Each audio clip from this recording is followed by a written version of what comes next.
En France, le droit de vote concerne les personnes de nationalité française majeures qui ne sont pas en prison et qui sont inscrites sur les listes électorales tenues un jour dans les mairies. L'ensemble des personnes disposant du droit de vote lors d'un scrutin est appelé le corps électoral. Au cours de l'histoire de France, la taille du corps électoral n'a cessé de s'étendre. D'abord réservé aux hommes disposant d'un certain niveau de revenus, le droit de voter est devenu universel pour les hommes en 1848 et pour les femmes en 1944. Les citoyens français peuvent voter aux élections nationales, municipales, départementales, régionales, législatives et sénatoriales. L'abstention consiste à ne pas participer par choix à une élection ou à un référendum. Ce refus de se prononcer peut exprimer un désintérêt pour la vie publique ou un choix politique en vue de montrer son désaccord. Elle ne doit pas être confondue avec le vote blanc qui consiste à mettre dans l'urne un bulletin sans nom de candidat ni inscription. Ce vote, qui exprime la volonté de se démarquer du choix proposé par l'élection, n'est pas comptabilisé lors du dépouillement. Enfin, le vote nul consiste à déposer un bulletin déchiré ou annoté qui ne serait pas pris en compte lors du dépouillement. En raison de l'importance de l'abstention, la question du vote obligatoire est régulièrement débattue en France. Plusieurs pays ont déjà instauré cette obligation pour leurs citoyens. C'est notamment le cas de la Belgique depuis 1893, de l'Australie depuis 1924 et du Luxembourg. D'après l'article 3 de la Constitution, tous les Français majeurs qui bénéficient de leurs droits civils et politiques ont le droit de voter, sans différence de sexe, d'origine, de religion ou de convictions politiques. En 1791, ce droit a été progressivement étendu à l'ensemble de la population française qui sont majeurs, sauf dans certains cas de privatisation des droits civils comme quand ils sont en prison.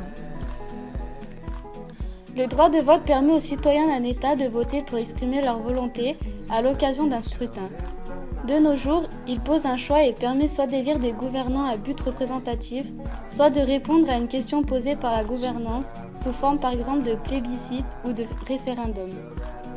Les démocraties présentent le droit de vote comme un droit civique fondamental.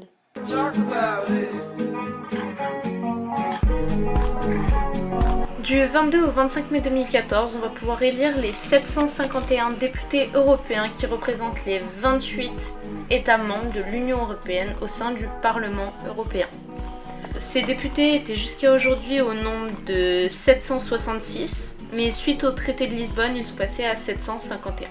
Le Parlement européen gère notamment tout ce qui est au niveau des dépenses du budget européen. La plupart de ces réunions se déroulent à Strasbourg, là où se trouve le siège officiel du Parlement, mais il peut aussi en avoir quelques-unes à Bruxelles et le secrétariat général se trouve à Luxembourg.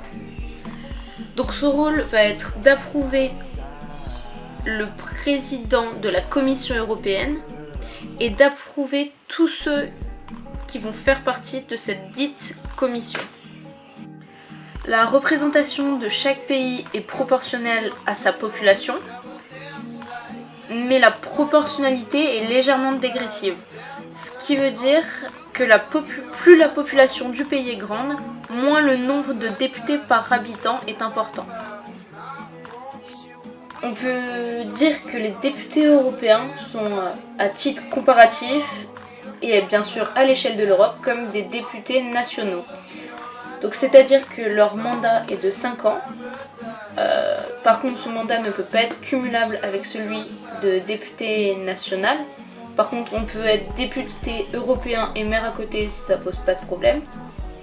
Et c'est un métier qui est à temps plein, c'est-à-dire qu'une semaine par mois, le député doit être présent aux séances plénières et les 3 semaines restantes, ils doivent être présents à des commissions. Alors, au niveau européen, les partis ne sont pas les mêmes qu'au niveau national, mais ils ont des représentants par des partis au niveau européen.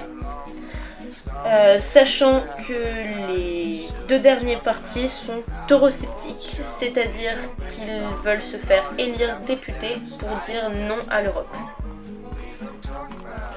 On peut aussi parler de l'absentéisme de la France qui est classé 21e sur 28 en termes de présence obligatoire aux séances.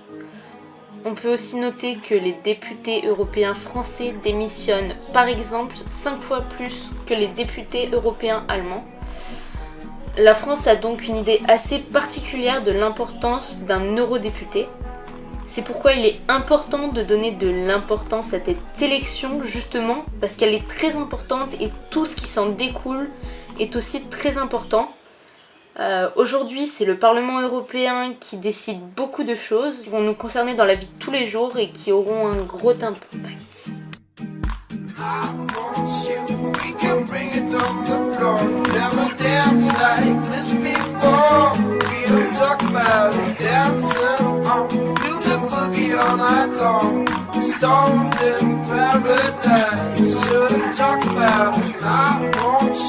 We can bring